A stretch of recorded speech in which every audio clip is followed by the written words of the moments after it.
भर में एक ऐसे हत्याकांड के तौर पे शामिल उजागर हुआ था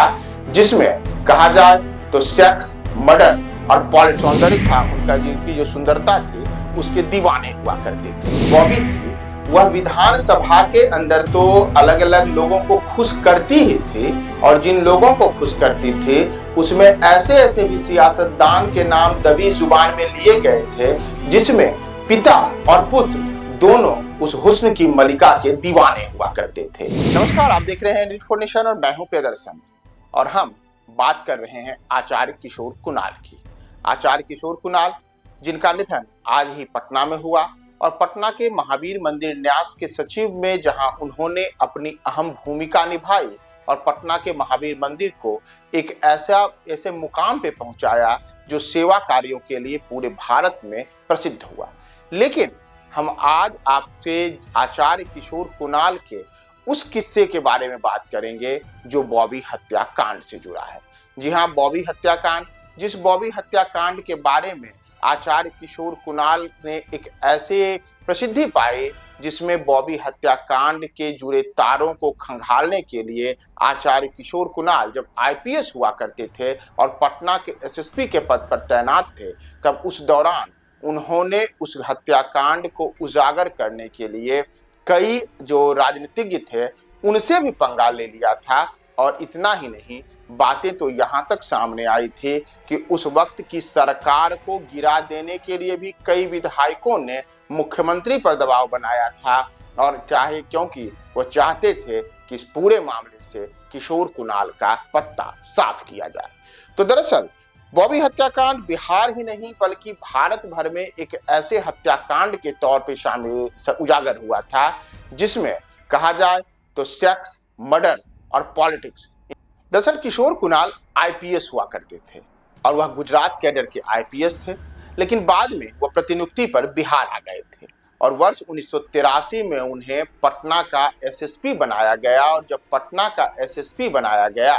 तो उस दौरान एसएसपी रहते हुए किशोर कुणाल ने बॉबी हत्याकांड का खुलासा किया था, यानी कि श्वेत निशा वह लड़की जिसकी हत्या हुई थी, तो उसके तार जो उन्होंने अलग अलग किस्म से उघारे थे उसमें कई सियासतदान फंस रहे थे। दरअसल ये पूरा का पूरा मामला 11 मई 1983 का है। 11 मई 1983 की सुबह बिहार के समाचार पत्रों में एक खबर प्रकाशित हुई थी जिसमें बताया गया था कि 8 मई को ही बॉबी की हत्या कर दी गई थी। सबको दफना भी दिया गया था और इस खबर ने तत्कालीन बिहार सरकार की नींद उड़ा दी थी। बॉबी से अंतरंग संबंध बनाने रखने वाले नेताओं पर पहला शक गया और विधायकों की बेचैनी बता रही थी कि बॉबी मर्डर मिस्ट्री उनके दामन पर कितना बड़ा दाग लगा सकती है। तो ऐसे में पटना के तत्कालीन एसएसपी किशोर कुणाल ने सबसे पहले यह दावा किया था कि ये पूरी की पूरी जो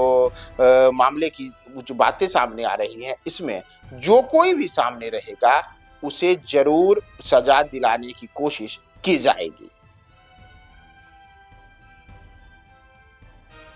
दरअसल जिस बॉबी की हत्या हुई थी वह ईसाई धर्म से वास्ता रखती थी, तो उसके शव को कब्रिस्तान में दफना दिया गया था, लेकिन पुलिस को इससे अधिक जानकारी नहीं थी। सचिवालय थाना में यूडी केस दर्ज किया गया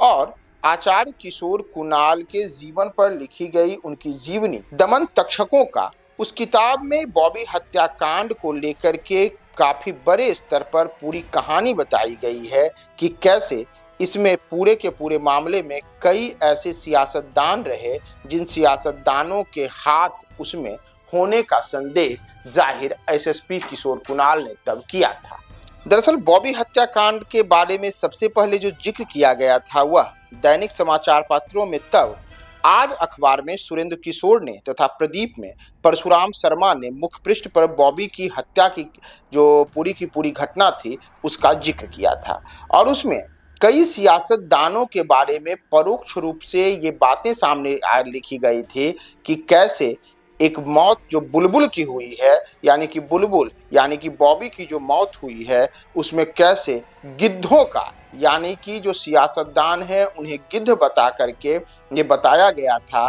कि अति सुंदर होने के कारण कैसे बॉबी की हत्या की गई थी।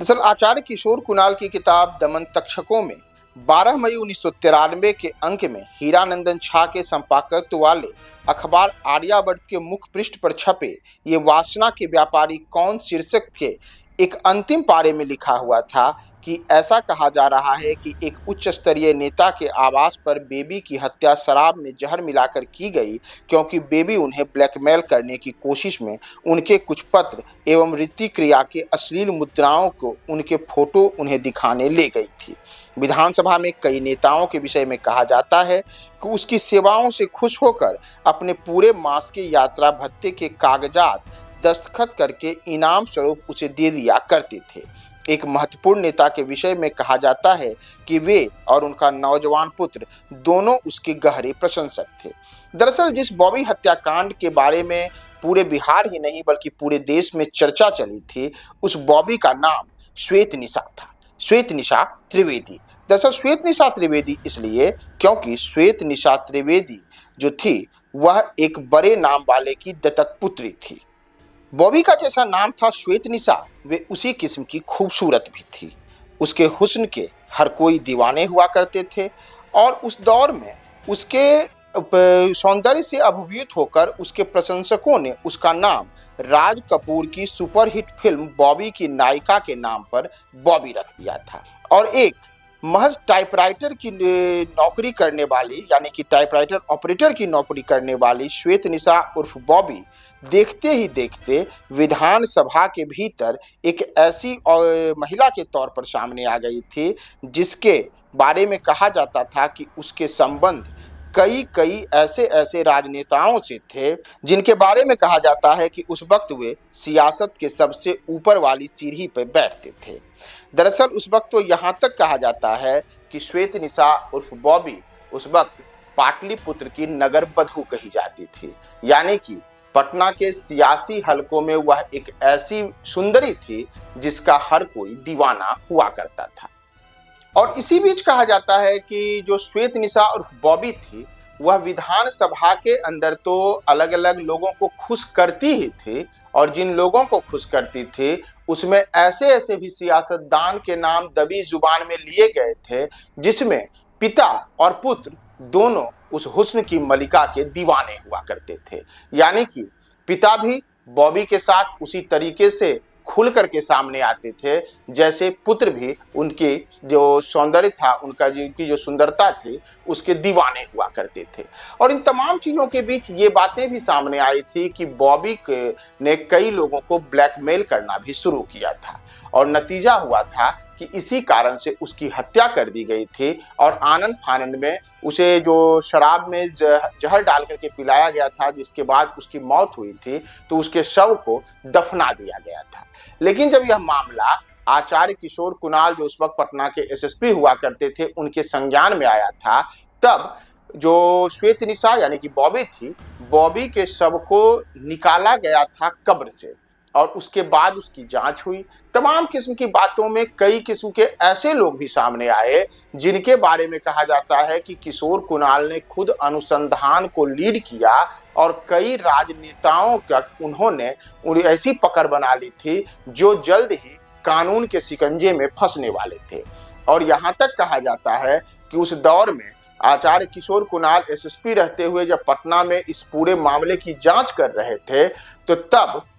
जब यहाँ के जो मुख्यमंत्री थे जगन्नाथ मिश्रा, उन्होंने भी कथित तौर पे दावा किया जाता है कि किशोर कुणाल को फोन किया था और उनसे अनुसंधान के विषय में पूछा था। और इन सब के बीच ये भी बातें सामने आई थी कि तब 40 ऐसे विधायक थे जो इस अनुसंधान से नाखुश थे और वे चाहते थे कि किशोर कुणाल इस अनुसंधान को, इस जांच को बंद करें, क्योंकि जो यह सेक्स, मर्डर और पॉलिटिशियंस का कॉकटेल था, इसमें कई सियासतदानों के दामन पे छींटे पड़ने वाले थे, कई के कपड़े उतरने वाले थे। तो इस वजह से उन तमाम लोगों ने अपनी जान बचाने के लिए उस वक्त की सरकार को गिराने तक को लेकर के अलग अलग किस्म की जो बंद कमरे में रणनीति बनाई थी, उसमें यहाँ तक तय किया गया था